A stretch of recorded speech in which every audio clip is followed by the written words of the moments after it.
ছাত্ৰ-ছাত্ৰীসকল তোমালোকক চিত্ৰলেখা বৰাৰ অনলাইন ক্লাছলৈ স্বাগতম জনাইছোঁ। এতিয়া আমি এই ভিডিঅ'টিত আলোচনা কৰিম অসম আমাৰ ৰূপহী পাঠটিৰ পাঠভিত্তিক ক্ৰিয়াকলাপসমূহ। আহাচোন প্ৰথম ক্ৰিয়াকলাপটো কি দিয়া আছে? গীতটি শুদ্ধ আৰু স্পষ্ট উচ্চাৰণেৰে পঢ়া আৰু আবৃত্তি কৰা। ছাত্ৰ-ছাত্ৰীসকল, মই অসম আমাৰ ৰূপহী গীতটিৰ সন্দৰ্ভত ইয়াৰ আগতে দুটা ভিডিঅ' বনাইছিলোঁ। এটিত পাঠদান কৰিছিলোঁ আৰু আনটিত আবৃত্তি কৰিছিলোঁ। তোমালোকে সেই ভিডিঅ' দুটি চাই ল'বা। গীতটি একক আৰু দলীয়ভাৱে সমবেত সংগীত হিচাপে গোৱা। মই গীত গাব নাজানো, সেইকাৰণে তোমালোকে এই গীতটি নিজা প্ৰচেষ্টাৰে শিকিবলৈ যত্ন কৰিবা দেই। উত্তৰ দিয়া। ক নম্বৰ, ডক্টৰ ভূপেন হাজৰিকাই আই বুলি কাক সম্বোধন কৰিছে? উত্তৰ, ডক্টৰ ভূপেন হাজৰিকাই আই বুলি অসম দেশক সম্বোধন কৰিছে। খ নম্বৰ, ডক্টৰ ভূপেন হাজৰিকাই মাঘ মাহত কি আদৰাৰ কথা কৈছে? উত্তৰ, ডক্টৰ ভূপেন হাজৰিকাই মাঘ মাহত লখিমী আদৰাৰ কথা কৈছে। গ নম্বৰ, শৰৎ নিশাই আইৰ কেক কিহেৰে সজায়? উত্তৰ, শৰৎ নিশাই আইৰ কেক তৰাৰে সজায়। ঘ নম্বৰ, পাহাৰ ভৈয়ামৰ মিলন সেতু কিহে গঢ়ে? উত্তৰ, বিভিন্ন জাতি জনগোষ্ঠীসকলৰ ভাষাই পাহাৰ ভৈয়ামৰ মিলন সেতু গঢ়ে। ঙ নম্বৰ, ডক্টৰ ভূপেন হাজৰিকাই ক'ত মৃত্যুবৰণ কৰিবলৈ ইচ্ছা প্ৰকাশ কৰিছে? উত্তৰ, ডক্টৰ ভূপেন হাজৰিকাই অসম দেশত মৃত্যুবৰণ কৰিবলৈ ইচ্ছা প্ৰকাশ কৰিছে। প্ৰথম ৬ নম্বৰ, এই গীতটিত গীতিকাৰ ডক্টৰ ভূপেন হাজৰিকাই সূৰ্য উঠা দেশ মানে কোনখন দেশক বুজাইছে? উত্তৰ, ডক্টৰ ভূপেন হাজৰিকাই সূৰ্য উঠা দেশ মানে অসম দেশক বুজাইছে। দ্বিতীয় ৬ নম্বৰ, গীতিকাৰ ডক্টৰ ভূপেন হাজৰিকাই গোটেই জীৱন বিচাৰিলেও অসমৰ দৰে আন ক'তো কি নোপোৱাৰ কথা কৈছে? উত্তৰ, ডক্টৰ ভূপেন হাজৰিকাই গোটেই জীৱন বিচাৰিলেও অসমৰ দৰে ইমান ৰসাল মাটি আন ক'তো নোপোৱাৰ কথা কৈছে। ডক্টৰ ভূপেন হাজৰিকাই অসমৰ পৰিৱেশ কেনেকুৱা বুলি কৈছে লিখা। উত্তৰ, ডক্টৰ ভূপেন হাজৰিকাই অসমৰ পৰিৱেশ চিৰ বিনন্দীয়া সেউজীয়া বুলি কৈছে। দলত আলোচনা কৰি বহলাই লিখা। ক নম্বৰ, ৰামধনু কি আৰু ৰামধনুৰ দৰে পাহাৰ ভৈয়াম একে কৰা মানে কি? ছাত্ৰ-ছাত্ৰীসকল, এই প্ৰশ্নটিৰ উত্তৰ যিহেতু বহলাই লিখিব কৈছে, সেইটো কাৰণে মই এখন বহীত লিখি লৈছোঁ। চোৱাচোন। ক নম্বৰ উত্তৰ, ৰামধনু হৈছে বৰষুণৰ পাছত আকাশত সৃষ্টি হোৱা এক প্ৰাকৃতিক বৰ্ণালী। সূৰ্যৰ পোহৰত ৭টা ৰং থাকে। এই ৭টা ৰঙৰ সমষ্টি হ'ল বগা ৰং। বৰষুণৰ পাছত যেতিয়া আকাশত ৰ'দ ওলায়, তেতিয়া সূৰ্যৰ পোহৰ বায়ুত উপঙি থকা পানীৰ কণিকাত খুন্দা খাই তাৰ পৰা ওলাই গৈ সূৰ্যৰ ঠিক বিপৰীত দিশত ৭টা ৰঙৰ সৃষ্টি হয়। সেয়াই হ'ল ৰামধনু। এতিয়া ৰামধনু কি তোমালোকে বুজি পালানে? এই ৰামধনুৰ ৭টা ৰং পাহাৰ ভৈয়াম সকলোতে সম পৰিমাণে বিয়পি পৰে। ইয়াকে পাহাৰ ভৈয়াম একে কৰা বুলি কৈছে। খ নম্বৰ, লোহিত মানে কি? ইয়াৰ বহল পাৰক কিয় গীতিকাৰে প্ৰণিপাত জনাইছে? উত্তৰ, লোহিত মানে ব্ৰহ্মপুত্ৰ। ব্ৰহ্মপুত্ৰ এখন বহল নদী। নদীখনৰ দুয়োপাৰে পাহাৰ ভৈয়ামত বসবাস কৰা বিভিন্ন জাতি জনজাতিসকলৰ ভাষা ধৰ্ম বেলেগ বেলেগ হ'লেও সকলোৱে যুগ যুগ ধৰি মিলা প্ৰীতিৰে বসবাস কৰি আহিছে। পাহাৰ ভৈয়ামৰ এই সম্প্ৰীতি যেন মহাবাহু ব্ৰহ্মপুত্ৰই সৃষ্টি কৰিছে। সেইবাবে গীতিকাৰ ডক্টৰ ভূপেন হাজৰিকাদেৱে ব্ৰহ্মপুত্ৰৰ বহল পাৰক প্ৰণিপাত জনাইছে।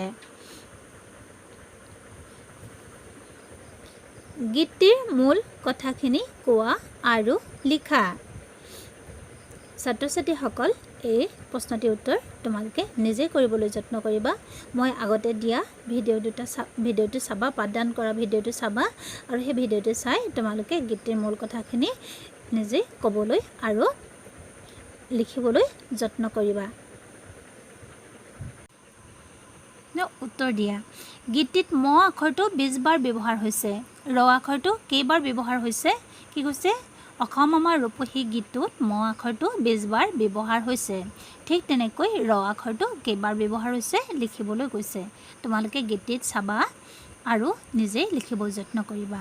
খ নম্বৰ, গীতটিত আকাৰ স্বৰচিনটো 40 বাৰ ব্যৱহাৰ হৈছে। কি কৈছে? অসম আমাৰ ৰূপহী গীতটোত আকাৰডাল কেইবাৰ ব্যৱহাৰ হৈছে? 40 বাৰ। ইয়াত কোনটো কাৰ স্বৰচিন এবাৰো ব্যৱহাৰ হোৱা নাই? গীতটোত এনেকুৱা এটা স্বৰচিহ্ন আছে যিটো এবাৰো ব্যৱহাৰ হোৱা নাই। সেই স্বৰচিহ্নটো লিখিবা।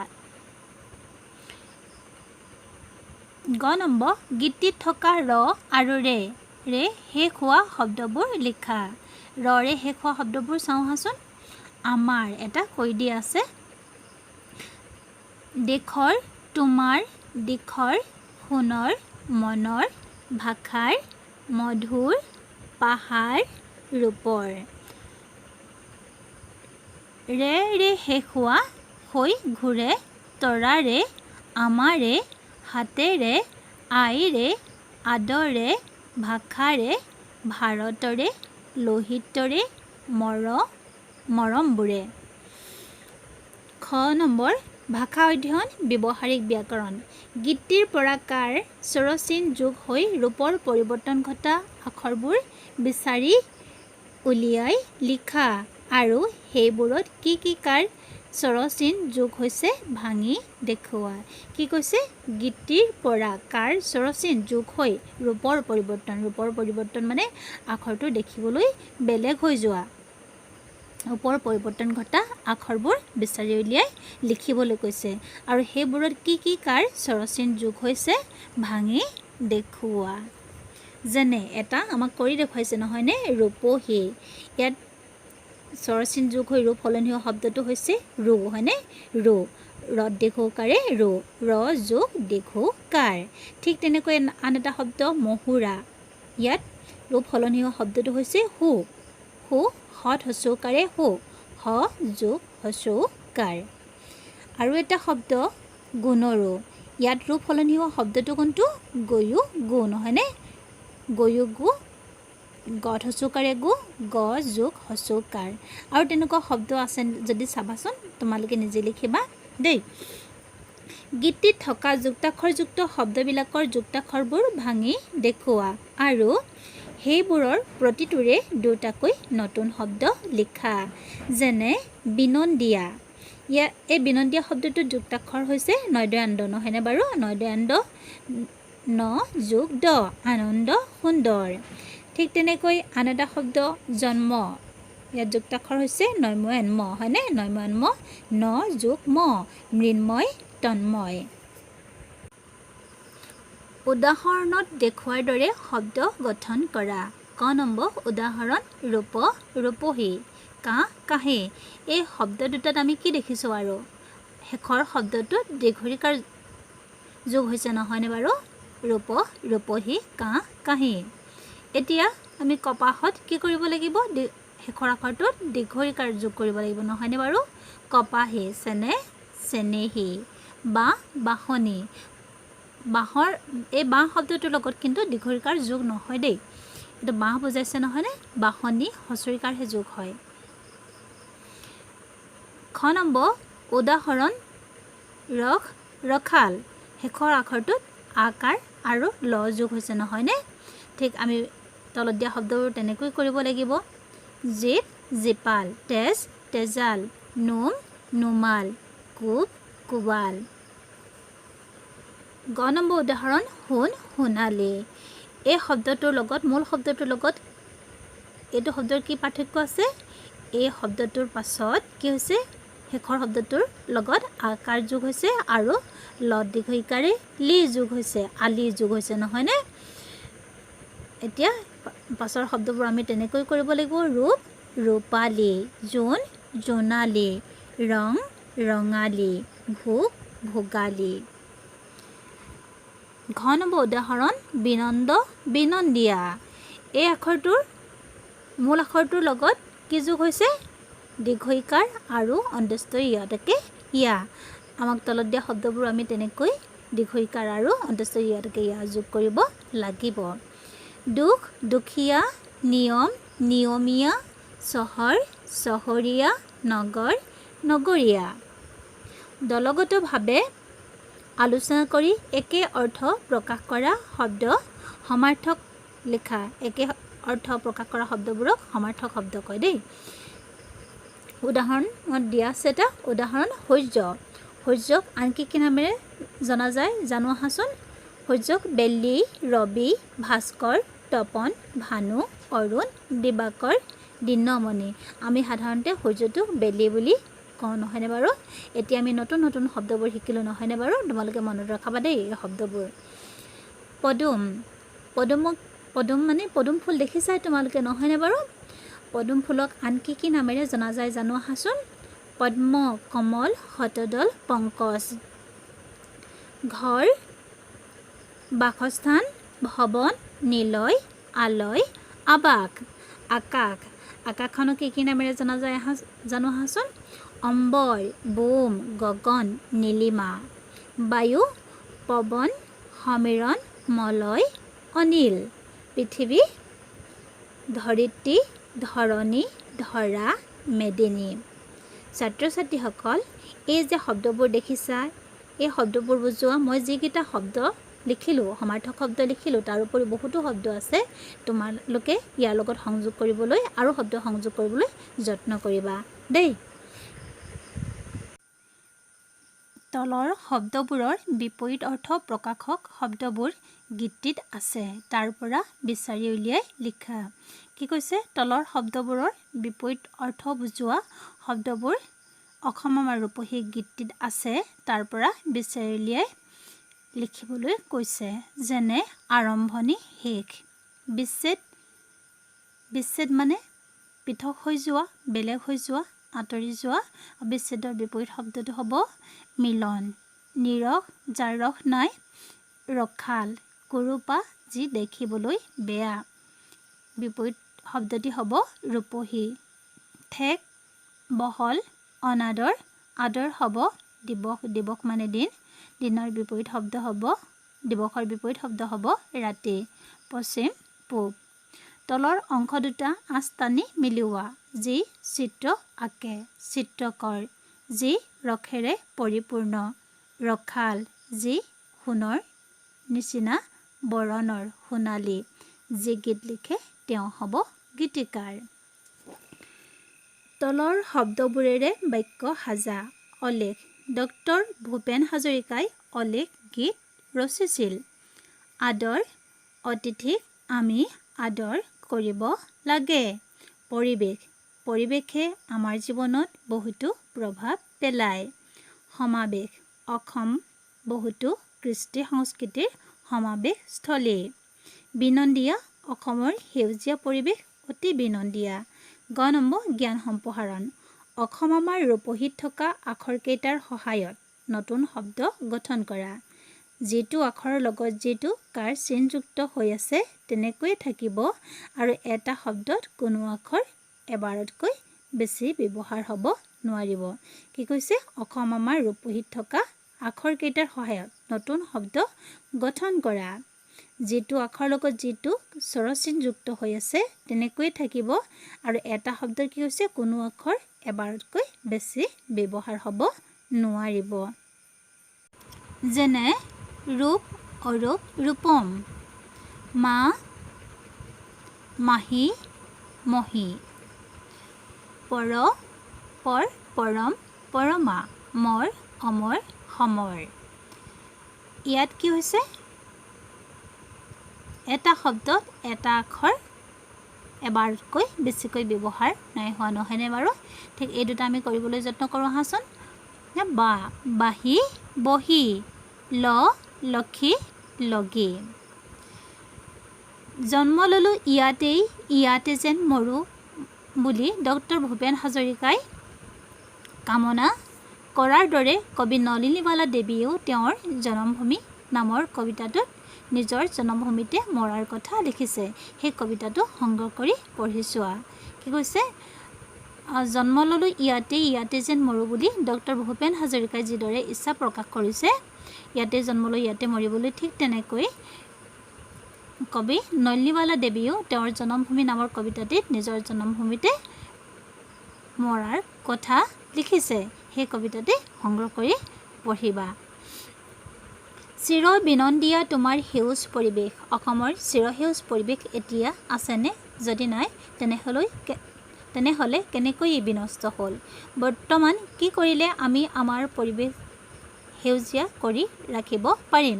সেই বিষয়ে আলোচনা চক্ৰ পাতি যুক্তি সহকাৰে নিজৰ মত ব্যক্ত কৰা।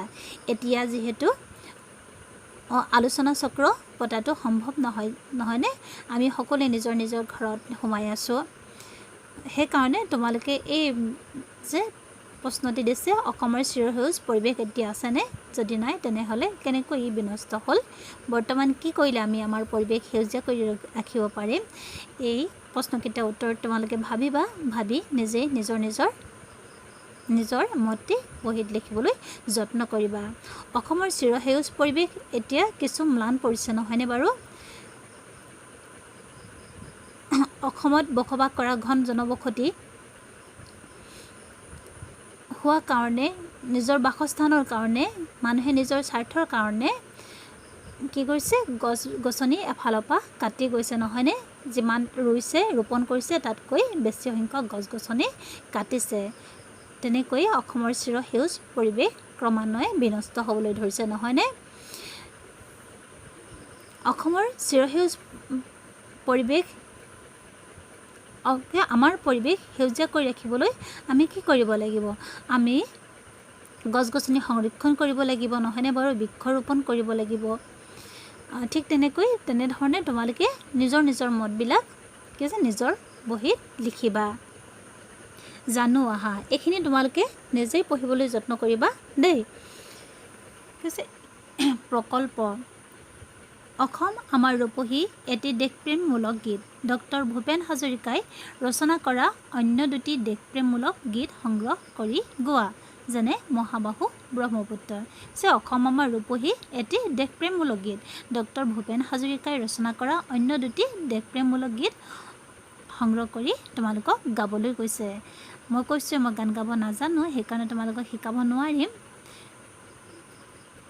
এটা গীত ইয়াত দিয়া আছে, মহাবাহু ব্ৰহ্মপুত্ৰ।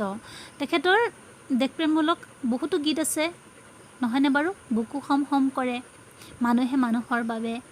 এই গীতকেইটা তোমালোকে সংগ্ৰহ কৰি গাবলৈ যত্ন কৰিবা। দ্বিতীয় প্ৰকল্পটো চোৱাচোন। অসমৰ বিভিন্ন জনগোষ্ঠীৰ মাজত প্ৰচলিত থলুৱা নৃত্যৰ ছবি সংগ্ৰহ কৰা। অসমত বিভিন্ন জনগোষ্ঠীৰ মাজত প্ৰচলিত থলুৱা নৃত্য ছবি সংগ্ৰহ কৰা। অসমত বিভিন্ন ধৰণৰ জনগোষ্ঠী আছে, নহয়নে? আৰু সকলোৰে এই নৃত্যবিলাক বেলেগ বেলেগ। সেই নৃত্যৰ ছবিবিলাক সংগ্ৰহ কৰিবলৈ কৈছে।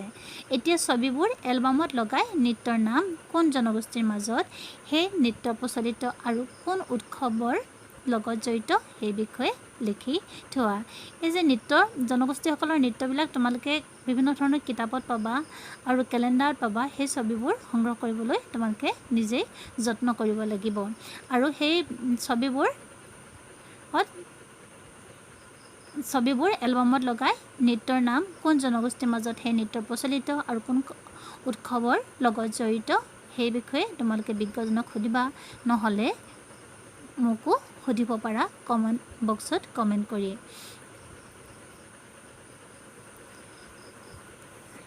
ইয়াৰ পাছত আছে জানি থোৱা।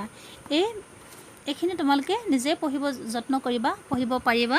ভূপেন হাজৰিকাৰ জীৱনৰ বিষয়ে দিয়া আছে। এতিয়া আমি এই পাঠভিত্তিক ক্ৰিয়াকলাপসমূহ ইমানতে সামৰিছোঁ। এই ভিডিঅ'টি চাই যদি তোমালোকৰ ভাল লাগিলে তেনেহ'লে লাইক, কমেণ্ট আৰু শ্বেয়াৰ কৰিবলৈ নাপাহৰিবা। যদিহে মোৰ চেনেলটোত নতুনকৈ আহিছা তেনেহ'লে চেনেলটো ছাবস্ক্ৰাইব কৰিবলৈ নাপাহৰিবা। ভিডিঅ'টো চোৱাৰ বাবে তোমালোকক ধন্যবাদ জনালোঁ।